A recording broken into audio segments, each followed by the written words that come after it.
Facial approximation is a method that attempts to recreate the likeness of an individual's face from the features of their skull. In 3D facial approximations, tissue depth markers are attached to the skull before it is photographed to assist the artist in rendering the soft tissues as accurately as possible. Facial approximations may be used by forensic investigators to assist in the identification of unknown victims of crime when all other identification techniques have been exhausted. Increasingly, three-dimensional techniques are being used to recreate individual faces using either clay sculpted over the skull or computer rendering software. Clay sculpting methods are visually compelling representations but are also time-consuming and expensive. Facial approximations rely as much on artistic interpretation as anatomical knowledge, and many researchers consider the method too subjective. As a result, facial approximation remains controversial and is generally considered only when other identification techniques have failed. Overall, these techniques provide a rough means of generating new leads or sparking public interest in a case that may lead to a tentative identification.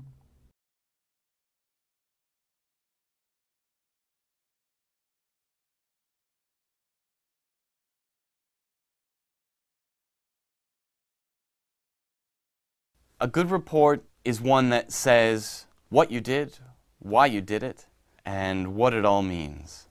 It explains it so that someone can read that report and they don't have to have seen the process. They don't have to have been in the place. They know, they read the report, and that reflects everything that happened and everything you saw. But because you're presenting your evidence to an audience who isn't made of archaeologists, to a judge, a jury, the public, you need to avoid jargon, you need to be clear.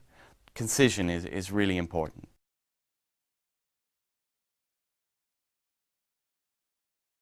Handling remains for more than 3 decades now.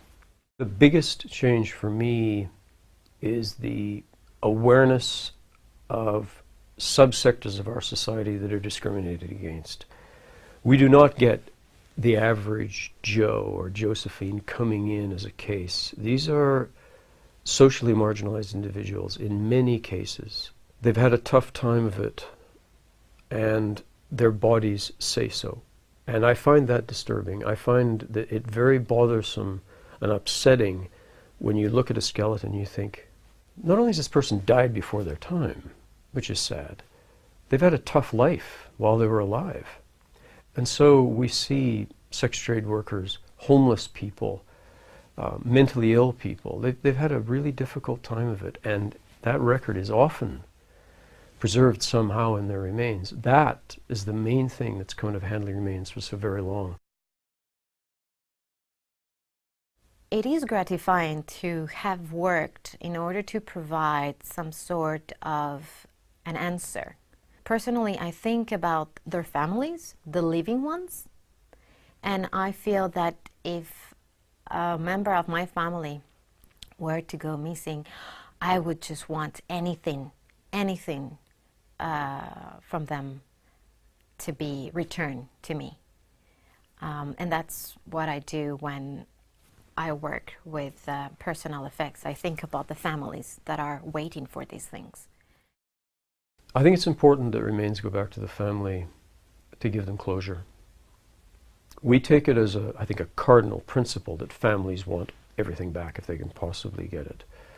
So that the individual is in one place, even if it remains are cremated. Families still want to, in their mind, be able to visit that place in their heads, or a physical place like a cemetery. I think it's probably very helpful to have all the remains in one place so you can think about them as a unity, as a whole.